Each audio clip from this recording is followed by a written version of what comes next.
Hope TV Tamil நேயர்களுக்கு இயேசு கிறிஸ்துவின் நாமத்தினாலே வாழ்த்துக்களையும் வணக்கங்களையும் தெரிவித்துக் கொள்கிறோம். மற்றும் ஒரு இனிய நன்னாளிலே ஓய்வு நாளின் பள்ளி பாடங்க நிகழ்ச்சியின் சார்பாக உங்கள் அனைவரையும் சந்திப்பதில் மிகுந்த மகிழ்ச்சி அடைகிறோம். வாங்க நிகழ்ச்சிக்குள்ளே கடந்து போகலாம்.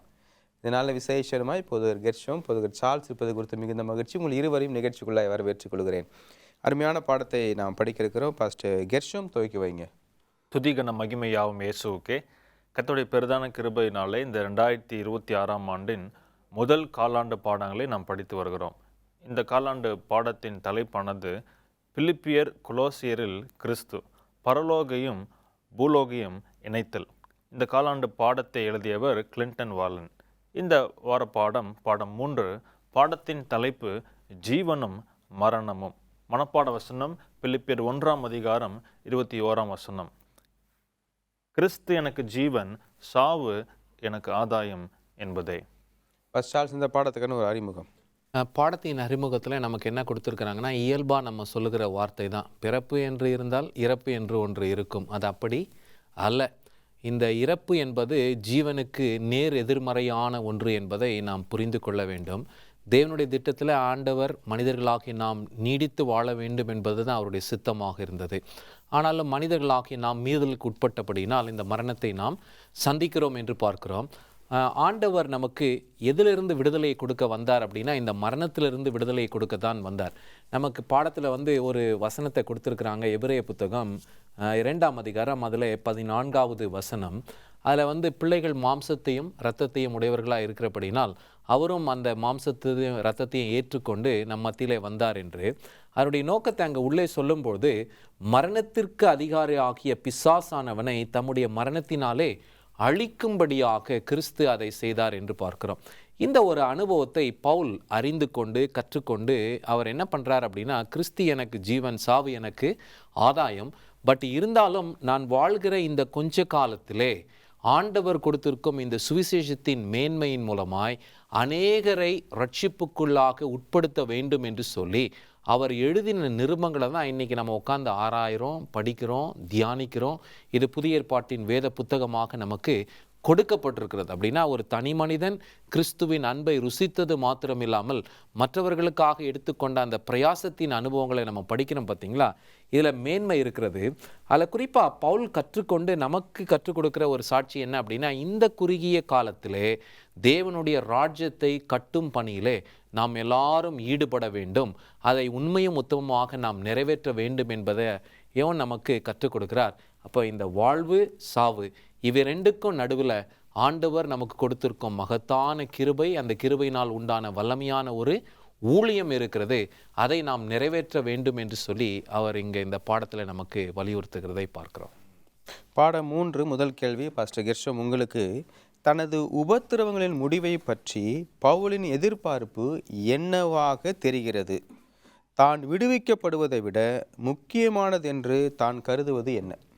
பவுல் சோதனை குறித்தோ சிறைச்சாலை செல்வது குறித்து இதுக்கு ஒன்றும் புது காரியம் கிடையாது. அவருடைய வாழ்க்கையை நம்ம பார்த்தோம் என்று சொன்னால், அங்கே 2 கொரிந்தியர் 11ஆம் அதிகாரம் 23 27 வசனங்களை நாம் வாசிக்கும் பொழுது அவர் எப்படியாக அதிகமான பாடுகள் பட்டார் என்று சொல்லி அங்கே நமக்கு சொல்லியிருக்கிற ஒரு சில வசனங்களை நம்ம பார்ப்போமே. அங்கே 2 கொரிந்தியர் 11 23 24 பார்க்கும் பொழுது, அதிகமாய் பிரயாசப்பட்டவன், அடிபட்டவன், யூதர்களால் ஒன்றுக்குரிய 40 அடியாக 5 தரம் அடிபட்டேன், கல்லறி உண்டேன், 3 தரம் கப்பல் சேத்துல இருந்தேன். அங்கே 26 வாசிக்கும் பொழுது, அநேக பிரயாணங்களை பண்ணி உணாந்திரத்திலே மோசங்களிலும், அங்கே கள்ள சகோதரிடத்திலே உண்டான மோசங்களிலும், பிரயாசத்திலும், வருத்தத்திலும் இருந்தேன் அப்படின்னு சொல்லி தன்னுடைய பாடுகள் அனைத்தையும் குறிப்பிட்டு, இதெல்லாம் எனக்கு பெரிய உபத்திரம் இல்லை, இதை காட்டிலும் மேலான ஒன்று எனக்கு இருக்குது என்று சொல்லி அடுத்த வசனத்தில் அங்கே சொல்கிறாரு. என்ன என்று சொல்லி பார்க்கும் பொழுது 28ஆம் வசனத்தில், இவை முதலானவைகள் இல்லாமல் எல்லா சபைகளை குறித்தும் உண்டாயிருக்கிற கவலை என்னை நாள்தோறும் நெருக்குகிறது என்று சொல்லி அங்கே அவர் சொல்வதை நம்ம பார்க்க முடியும். அப்போது பிலிப்பியருக்கு எழுத நிருபத்திலும் சரி, கொலோசியிலும் சரி, அங்கே பவுலுடைய மன வாஞ்சை நமக்கு அங்கே இருப்பதை நம்ம பார்க்க முடிகிறது. இந்த கஷ்டங்கள்லாம் எனக்கு பெருசு இல்லை, ஆனால் திருச்சபைகளை குறித்த பாரம் தான் என்னை நெருக்குகிறது. பிலிப்பியர் 1:20 சொல்லும் பொழுது, ஜீவனாகிலும் சாவினாலாகிலும் கிறிஸ்து என் சரீரத்தினாலே மகிமைப்படுவார். அப்போது அவர் உயிரோடு இருந்தாருன்னா இன்னும் அநேக சபைகளை ஸ்தாபிப்பார், அநேக ஊழியங்களை செய்வார், ஆத்துமாக்களை அதை செய்வார். மரித்தாலும் கிறிஸ்துவுக்காக இரத்த சாட்சியை மரித்து தேவநாமத்தை மகிமைப்படுத்துவார். அப்படி ஒரு வாழ்க்கை வாழ்ந்தவர் தான் பவுல் என்பதை இங்கே பார்க்க முடிகிறது. பாஸ்டர் சார்ல்ஸ், இது உங்களுக்கு பிரியமான ஒரு கேள்வி. பவுல் தான் நிறுவிய சபைகளுடனும் கிறிஸ்துவுக்காக வென்ற விசுவாசிகளுடனும் என்ன உறவு வைத்திருந்தார்? ஒரு பலமான உறவு என்று சொல்ல வேண்டும். இந்த உறவை விவரிக்கிறதுக்கு நம்ம 4 வார்த்தைகளை பவுலே பயன்படுத்துகிறார். முதலாவது 1 தெசலோனிக்கேயர் 2ஆம் அதிகாரம் 11வது வசனத்தை நம்ம எடுத்துக்கிட்டோம் அப்படின்னா, ஒரு தகப்பனைப் போல, ஒரு ஆவிக்குரிய தகப்பனாக நான் உங்கள் மத்தியிலே ஊழியம் செய்கிறேன்.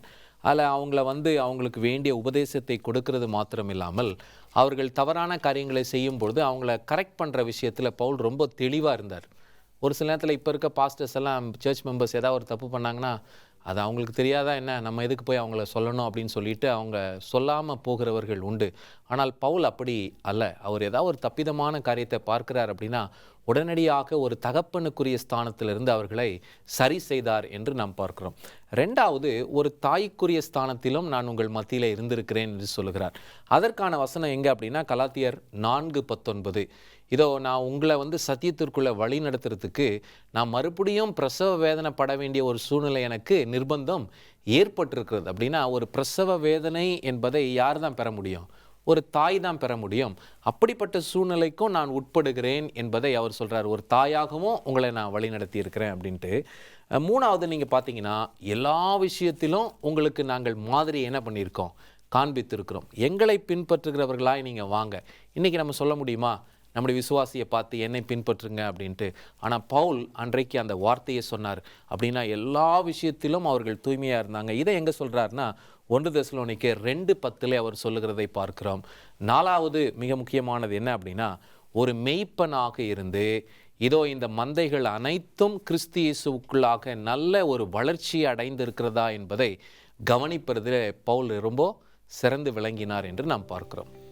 நல்ல பாடங்களை படித்துக் கொண்டிருக்கிறோம். ஒரு இடைவேளை பின்பாக மீண்டும் சந்திப்போம். பிரியமானவர்களே, ஒரு இடைவேளை பின்பாக மீண்டும் நிகழ்ச்சி தொடரும். பிரியமானவர்களே, இடைவேளைக்கு பின்பாக மீண்டும் நிகழ்ச்சிக்குள்ள நம்ம கடந்து போகலாமா?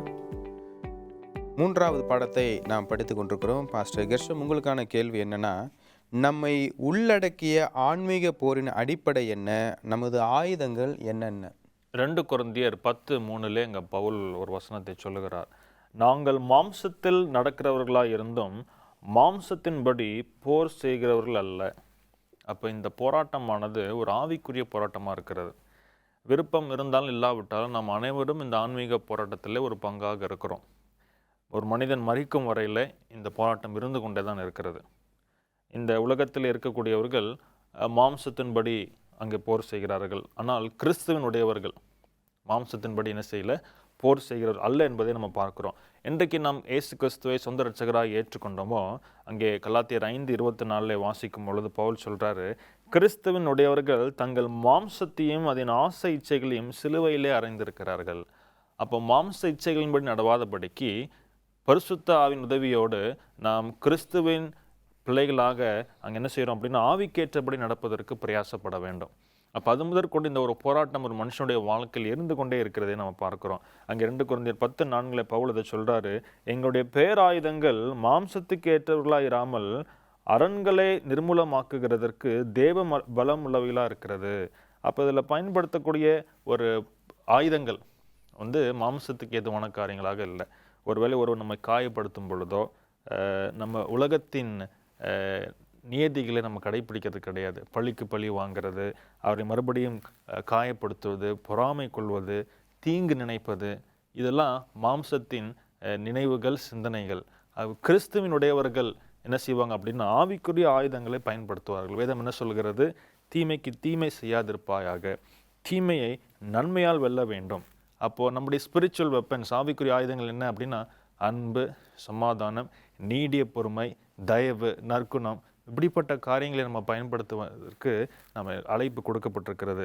நம்முடைய மிகப்பெரிய ஆயுதம் என்ன அப்படின்னா எபேசியர் 6:17 சொல்லுகிறார் பவுல், தேவ வசனமாகிய ஆவியின் பட்டயம். அப்போது இந்த ஆவிக்குரிய போராட்டத்தை குறித்து இங்கே பவுல் அங்கே நமக்கு விளக்குவதை பார்க்க முடிகிறது. பாஸ்டர் சார்ல்ஸ், பவுலின் கருத்தை ஆன்மீக போராட்டத்தின் பின்னணியில் எப்படி புரிந்து கொள்வது? அதில் குறிப்பாக பிலிப்பியர் 2ஆம் அதிகாரத்தை தான் நாம் மையமாக வைத்து அதை நாம் புரிந்து கொள்ள முடியும்.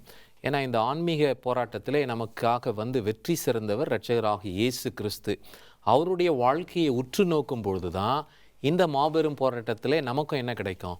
வெற்றி கிடைக்கும் என்று பார்க்கிறோம். அப்போ இந்த 2ஆம் அதிகாரத்தில் முதல்ல பவுல் நமக்கு என்ன கற்றுக் கொடுக்குறாருன்னா, கிறிஸ்து இயேசுவில் இருந்த அதே தாழ்மையான சிந்தை நாம் அணிந்து கொள்ள வேண்டிய மிக முக்கியமான ஒன்றாக இருக்கிறது. எப்போ பிசாசு நம்மளை மேற்கொள்வோம் அப்படின்னா, மேட்டிமை வரும்பொழுது அல்லது நம்மை குறித்து மேன்மையாக எண்ணும் பொழுது சத்ருவுக்கு அங்கே இடம் கொடுக்கிறோம் என்று பார்க்கிறோம். ஆனால் தாழ்மை இருக்கிற இடத்துல சத்ருவுக்கு இடம் இல்லை. இப்போ முதல் பிரின்சிபல் என்ன அப்படின்னா ஹியூமிலிட்டி என்று பார்க்கிறோம். ரெண்டாவது என்ன அப்படின்னா, அந்த தாழ்மை இருக்கிற இடத்துல எதை பார்க்க முடியும்? கீழ்ப்படிதலை பார்க்க முடியும். கிறிஸ்து மரணமட்டுமாக தம்மை தாழ்த்தினது மாத்திரமில்லாமல் தம்முடைய பிதாவாகிய தேவனுக்கு அவர் கீழ்ப்படிந்தார் என்பதை பிலிப்பியர் 2:8 அவர் சொல்லுகிறதை நாம் பார்க்க முடியும். மூன்றாவது பார்த்தீங்கன்னா, கீழ்ப்படுகிற பிள்ளைகளை ஆண்டவர் அப்படியே விடுவாரா? தன்னை தானே தாழ்த்துகிறவரை ஆண்டவர் என்ன பண்ணுவார்? உயர்த்துவார் என்று பார்க்கிறோம். அப்போ மூணாவது ப்ராசஸ் வந்து எக்ஸால்டேஷன் என்று ஆங்கிலத்திலே நாம் பார்க்கிறோம். இந்த மேன்மையான உயர்வு கிறிஸ்துவுக்கு கிடைத்தது. எல்லா நாமங்களுக்கும் மேலான நாமத்தை அவருக்கு தந்தலுனி வானோர் பூதலத்தோர் எல்லாரும் அவரை நமஸ்கரிக்கவும் அவரை சேவிக்கவும் அதிகாரம் கொடுத்தார் என்று நாம் வாசிக்கிறோம். அப்படிப்பட்ட ஒரு மேன்மை. நாலாவது மேன்மை என்ன அப்படின்னா, ஒற்றுமையாக இருப்போம். இந்த தாழ்மை இருக்கிறவங்க எப்பவுமே பார்த்தீங்கன்னா எல்லா விஷயத்திலும் இணங்கி ஒற்றுமையாக இருப்பாங்க. அந்த ஒரு ஐக்கியம் கிறிஸ்துவ பிள்ளைகளாகி நம்ம மத்தியிலே காணப்பட வேண்டும் என்பதை பிலிப்பியர் 2:2 சொல்கிறாரு. ஐந்தாவது மிக முக்கியமானது என்ன அப்படின்னா, கிறிஸ்து இதோ பணிவிடை பெறுகிறதற்காக அவர் வரவில்லை, பணிவிடை செய்யவே வந்தார். அதே ஒரு நம்பிக்கைக்குரிய கொள்கை நமக்குள்ளாக இருக்கும் அப்படின்னா நாமும் பவுலை போலவும் இயேசுவை போலவும் சேவை செய்கிறவர்களாக மாறுவோம். கெர்ஷோம் பாஸ்டர், உங்களுக்கான ஒரு கேள்வி என்னென்னா, இது ஒரு டாக்டரினல் கேள்வி. மரித்து கிறிஸ்துவோடு இருப்பது குறித்து பவுல் என்ன கருத்தை வலியுறுத்துகிறார்? முதலாவது அந்த வசனத்தை நாம் படித்து புரிந்து கொள்வோம். பிலிப்பியர் 1 வசனம் 23-24 நாம் வாசிக்கும் பொழுது அங்கே, ஏனெனில் இவ்விரண்டினாலும் நான் நெருக்கப்படுகிறேன், தேகத்தை விட்டு பிரிந்து கிறிஸ்துவுடனே கூட இருக்க எனக்கு ஆசை உண்டு, அது அதிக நன்மையாக இருக்கும். அப்படி இருந்தும் நான் சரீரத்தில் தரித்திருப்பது உங்களுக்கு அதிக அவசியம். இது அநேகர் என்ன செய்கிறாங்க அப்படின்னா தவறாக புரிந்து கொள்கிறார்கள். பவுல் மரித்தவுடன் பரலோகத்துக்கு செல்றதுக்கூடிய ஒரு காரியத்தை குறித்து பேசுகிறாரோ அப்படின்ற ஒரு எண்ணம். ஆனால் வேதம் அப்படியே போதிக்கவில்லை. மரணம் என்பது பரலோகத்துக்கான நுழைவாயில்னு சொல்லி அநேகர் நினைக்கிறாங்க.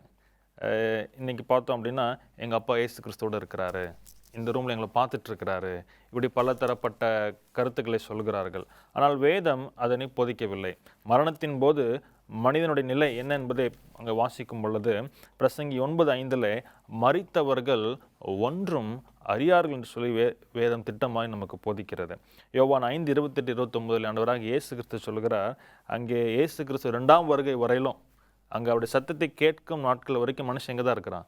பிரேத குழியில் தான் இருக்கிறான். முதல் உயிர்த்தெழுதலே அங்கே கிறிஸ்துவ நிமித்த உயிர்த்தெழுதல் என்ன செய்கிறாங்க அப்படின்னா அங்கே பரலோக ராஜ்யத்தில் எடுத்துக்கொள்ளப்படுகிறார்கள்.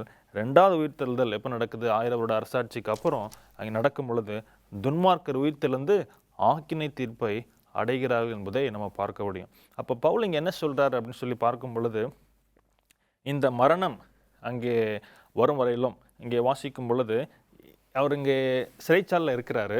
எந்த நேரம்னாலும் என்ன செய்யலாம் அப்படின்னா அவர் மரணித்து போகலாம். அவர் அங்கே கொலை செய்ய உண்டு.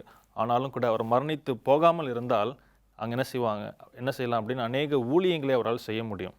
மரணித்து போயிட்டார் அப்படின்னா அந்த ஊழியங்களை என்ன செய்ய முடியாது. அதை தான் நீங்கள் திட்டமாக பவுல் சொல்கிறார். தேகத்தை விட்டு பிரிந்து கிறிஸ்துவனை கூட இருக்க எனக்கு ஆசை உண்டு, அது அதிக நன்மையாக இருக்கும். இந்த ஊழிய சவால்கள் இடத்துல அவர் என்ன செய்வார்? விடுதலை ஆகுவார். ஆனாலும் கூட இங்கே இருப்பதனாலே பிலிப்பியர், கொலோசியர் அநேக பட்டணங்களுக்கு போய் என்ன செய்யலாம் அப்படின்னா ஊழியத்தை செய்ய முடியுங்கிற மேன்மையான நன்மையை அவர் அங்கே சொல்வதை பார்க்க முடியும். பாஸ்டர் சார்ல்ஸ், இன்னும் ஒரு முக்கியமான கேள்வி. ஒரு பிழையை அதனதன் தர்க்க ரீதியான முடிவு வரை பின்பற்றும் போது அது எவ்வளவு தவறானதாக மாறக்கூடும்? ஏன் அப்படின்னா இப்போ இந்த பாஸ்டருக்கு கேட்ட கேள்வியை சார்ந்து தான் இது. ஏன் அப்படின்னா நிறைய பேர் இன்றைக்கி அதை வச்சு இந்த தேகத்தை விட்டு பிரிய நான் ஆவலாக இருக்கிறேன் அப்படின்னா பிரிஞ்சதும் உடனே இவர் போய் யார்கிட்ட சேர்ந்துட போகிறாரு? இயேசுவின் மடியில் பவுல் உட்கார போகிறாரு. அதனால தான் அவர் ஆசித்தார் என்று சொல்லி இன்றைக்கி நம்பி நிறைய பேர் அந்த தப்பிதமான உபதேசத்தை போதிக்கிறார்கள். பவுலுடைய கொள்கை அப்படி அல்ல. பவுல் ரொம்ப தெளிவாக இருந்தார் அவருடைய விசுவாசத்தில். 2-3 வசனங்களை நாம் கவனிப்போம். முதலாவதாக பிலிப்பியர் 3:10 இப்படி நான் அவரையும் அவருடைய உயிர்த்தெழுதலின் வல்லமையையும் அவருடைய பாடுகளின் ஐக்கியத்தையும் அறிகிறதற்கு அவருடைய மரணத்திற்கு ஒப்பான மரணத்திற்குள்ளாகி எப்படியாகிலும் நான் மரித்தோரிலிருந்து உயிர்த்தெழுவதற்காக தகுதி அடையும்படிக்கு. அப்படின்னா இவங்க நினைக்கிற மாதிரி இவர் செத்ததும் ஆவியாவோ அல்லது ஆத்மாவோ எங்கே போகிறது கிடையாது, பரலோகத்துக்கு போகிறது கிடையாது. உயிர்த்தெழுதலின் நாள் பரியந்தும் இவர் நித்திரை செய்ய வேண்டும். அந்த உயிர்த்தெழுதல் சம்பவிக்கும் பொழுது இயேசுவை எப்படி பிதாவாகி தேவன் உயிரோடு எழுப்பினாரோ அதே வல்லமை எனக்கும் கிடைக்கணும், அதுக்கு நான் தகுதி அடையணும் என்பதை அங்கே சொல்கிறாரு. இன்னொரு வாக்கியத்தில் இங்கே சொல்லும்பொழுது அது எங்கே அப்படின்னு நீங்கள் பார்த்தீங்கன்னா 2 தீமோத்தேயுவின் புத்தகம் 4 அதில் 6 நல்ல போராட்டத்தை போராடினேன். அந்த கீழே 7-8 சொல்வார். இது முதல் நீதியின் கிரீடம் எனக்காக வைக்கப்பட்டிருக்கிறது, நீதியுள்ள நியாயாதிபதி ஆகிய கர்த்தர் அந்நாளிலே அதை எனக்கு தந்தருள்வார். அப்படின்னா இயேசு 2வது முறை வரும்பொழுது உயிர்த்தெழுதல் நடக்கும்.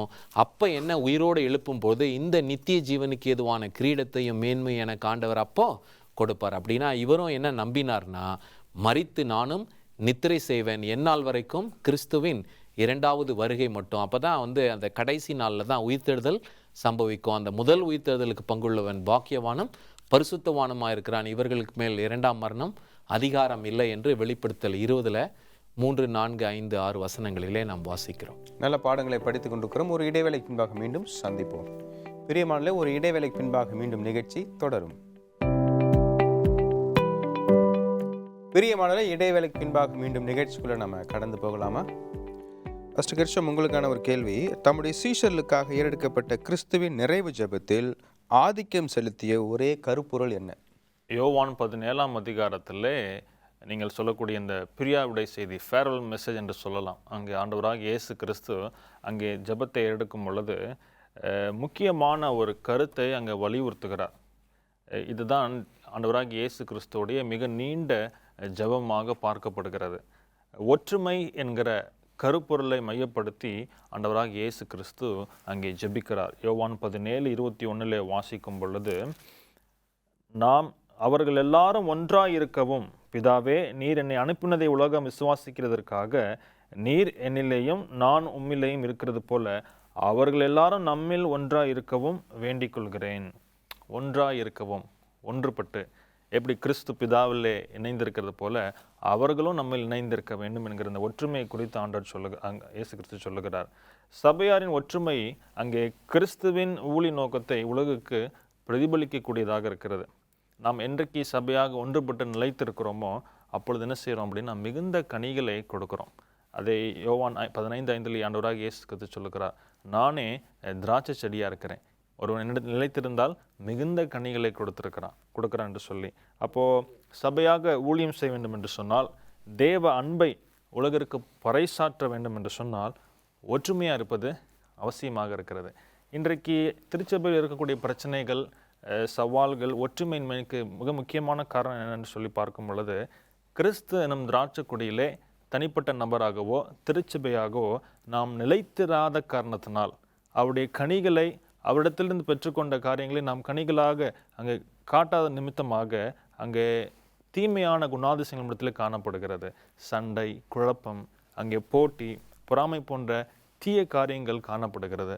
ஆகினாலே இயேசு கிறிஸ்து சொன்னது போல ஒற்றுமைக்கு முக்கிய பங்கு அங்கே அவருடைய கடைசி ஜெபத்திலே சொல்லப்பட்டிருக்கிறதை நாம் பார்க்க முடிகிறது.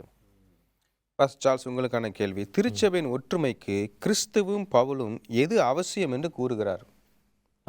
ஆவியின் ஒருமனப்பாட்டை காத்து கொள்கிறது மிகவும் அவசியம். யோவான் 17 மையமே என்ன அப்படின்னா, பிதா கிட்ட வேண்டார், நாம் ஒருவரில் ஒருவர் ஒன்றாய் இருக்கிறது போல இவர்களும் நம்மில் ஒன்றாக இருக்க வேண்டும். அப்படின்னா ஒருமனப்பாட்டிலே தேறினவர்களாய் காணப்படும் பொழுது இதோ அதன் மூலமாய் நாம் இயேசுவின் சீடர்கள் என்பதை உலகத்திற்கு திருஷ்டாந்திரப்படுத்த முடியும். அதை தான் இங்கே பிலிப்பியருக்கு எழுதின நிருபத்தில் 1 அதிகாரத்தில் 27 பவுல் மையப்படுத்தி சொல்லுகிறார். அதை இங்கே சொல்லும்பொழுது, நான் உங்களை கண்டாலும் நான் வராமல் இருந்தாலும் நீங்கள் ஒரே ஆவியிலே உறுதியாய் நின்று. அப்போ முதல் ப்ராசஸ் என்ன அப்படின்னா ஸ்டாண்டிங் ஃபேர்ம், உறுதியாக ஐக்கியத்திலே நிற்க வேண்டும் அந்த ஆவியின் கட்டுக்குள்ளாக என்பதை நமக்கு கற்றுக் கொடுக்கிறார். ரெண்டாவது பார்த்திங்கன்னா நீங்கள் எல்லாரும் ஏகமாய் சேர்ந்து அந்த ஒன்றிற்காக என்ன பண்ண வேண்டும், பிரயாசம் எடுக்க வேண்டும். ஒரே சிந்தை, ஏக சிந்தை உள்ளவர்களாக இருக்க வேண்டும் என்பதை அந்த வாக்கியத்தில் அவர் தொடர்ந்து வலியுறுத்துகிறதை பார்க்கிறோம். ஒரே ஆத்துமாவினாலே சுவிசேஷத்தின் விசுவாசத்திற்காக கூட போராடி, அப்படின்னா சேர்ந்து அவங்க என்ன பண்ணணும், இதற்கான பிரயாசத்தை வெளிப்படுத்த வேண்டும் என்று ரெண்டாவது விஷயத்தை சொல்கிறாரு. மூணாவது நீங்கள் பார்த்தீங்கன்னா எல்லாரும் எல்லாவற்றிலும் எப்படி இருக்கணும், ஒருமனப்பட்டு இருக்க வேண்டும் என்கின்றதை மூன்றாவது கருத்தாக அவர் சொல்லுகிறார். நாலாவது மிக முக்கியம் என்ன அப்படின்னா, இப்படி இருந்தால் தான் நீங்கள் எனக்கு என்னவா இருக்க முடியும், சாட்சியாக இருக்க முடியும் என்று ஆண்டவர் யோவான் 17:23 சொன்னார் பார்த்தீங்களா. அந்த கருத்தை இதே வாக்கியத்தினுடைய முடிவிலே பவுல் சொல்லி முடிக்கிறதை நாம் பார்க்குறோம். இப்போ நீங்களும் நானும் ஒற்றுமையாக இருந்தால் தான் உலகம் நமக்கு செவிக்கொடும். நம்ம ஒரு சண்டை போட்டுட்டு ஒரு விஷயத்த சொன்னால் நீங்களே ஃபஸ்ட்டு ஒற்றுமையாக இல்லை, எங்ககிட்ட வந்து என்ன சொல்கிறீங்க அப்படின்னு சொல்லி சுவிசேஷத்தை புறக்கணிப்பார்கள். அதனால் அப்படி செய்யக்கூடாது என்பதை இங்கே நமக்கு கற்றுக் கொடுக்குறார். பாஸ்டர் கெர்ஷோம், நமது ஒற்றுமையும் சுவிசேஷத்தின் விசுவாசத்திற்காக ஒன்றாக பாடுபடுவதும் எவ்வாறு அச்சமின்மையுடன் தொடர்பு உடையது? ஒற்றுமையின்மை மிக கொடியதாக பார்க்கப்படுகிறது. சாத்தானுடைய ஒரு வல்லமையான ஸ்ட்ராட்டஜி அப்படின்னு கூட சொல்லலாம். மார்க் 3:25 இயேசு கிறிஸ்து சொல்கிறாங்க, ஒரு வீடு தனக்குத்தானே விரோதமாக பிரிந்திருந்தால் அந்த வீடு நிலைத்திருக்க மாட்டாதே. இன்றைக்கி மீதமான திருச்சபை பிள்ளைகளாய் நமக்கு ஒரு விசேஷித்த சத்தியம் நமக்கு கொடுக்கப்பட்டிருக்கிறது, முத்தூதின் செய்தி கொடுக்கப்பட்டிருக்கிறது. சகல ஜாதிகளுக்கும் அதை பிரசங்கிக்க வேண்டும். நம்மிடத்துல சத்தியம் இருக்கிறது, ஊழிய நோக்கம் இருக்கிறது. ஒற்றுமை இல்லைன்னு சொன்னால் அந்த ஊழியம் நடைபெறாது என்பதை இங்கே நம்ம என்ன செய்கிறோம், புரிந்து கொள்கிறோம். பாஸ்டர் சார்ல்ஸ், பாடத்தை நிறைவு செய்கிறோம். மத்தேயு, அப்போஸ்தலர், ரோமர், தீமோத்தேயு இந்த புத்தகங்களிலிருந்து ஆண்டவர் ஒரு பொதுவான ஒரு கருத்தை சொல்கிற பாடத்தில் கொடுக்கப்பட்டது. உங்களுடைய கருத்து என்ன? இதில் முதல்ல மத்தேயு 10:38 ஆண்டவர் என்ன கற்றுக் கொடுக்குறாருன்னா, சீஷன் என்பவன் சிலுவையை சுமக்கிறவனாக இருக்க வேண்டும். அப்படின்னா பாடுகளை சகிக்க ஆயத்தமாக இருக்க வேண்டும். இதுதான் உண்மையான சீஷனுக்கான அடையாளம். அப்புறம் அப்போஸ்தலர் நடவடிக்கை 14:22 நம்ம வாசிக்கும்பொழுது அப்போஸ்தலர்கள் தேற்றினாங்க, மிகுந்த உபத்திரவத்தின் வழியாய் நாம் தேவனுடைய ராஜ்யத்திலே பிரவேசிப்போம் என்பதை நீங்கள் மறந்துடாதீங்க. அப்படின்னா இந்த உபத்திரவப்படுதல் என்ன ஆகுது அப்படின்னா ஆவிக்குரிய வாழ்க்கையில் நம்மை பலப்படுத்துகிறது, நம்மை பூரணமாக்குறது. அதனால் ஆண்டவர் அந்த உபத்திரவத்தை நம்முடைய வாழ்க்கையில் கட்டளையிட்டிருக்கிறாரு. மூணாவது ரோமர் 8:17 அதில் நீங்கள் பார்த்தீங்க அப்படின்னா, இப்பொழுது நாம் படுகிற பாடு நித்தியத்திற்கு ஏதுவான மகிமைக்கு நம்மை ஆயத்தப்படுத்துகிறது. அந்த மகிமையிலே நாம் பூரணப்படுகிறோம். இந்த துன்பத்தை அதோடு நாம் ஒப்பிட்டு என்ன பண்ண முடியாது, பார்க்க முடியாது. ஏனால் நாம் அடைய போகிற மகிமை அவ்வளவு மேன்மை உள்ளதாக இருக்கும் என்பதை சொல்லுகிறார். அருமையான பாடத்தை நீங்கள் இந்த நிகழ்ச்சியில் கலந்து கொண்டு நடந்ததுக்காக நிகழ்ச்சியின் சார்பாக உங்கள் இருவருக்கும் நன்றியை தெரிவித்துக் கொள்கிறேன். பிரியமானவர்களே, தேவன் உங்கள் அனைவரையும் ஆசீர்வதிப்பாராக. ஆமென்.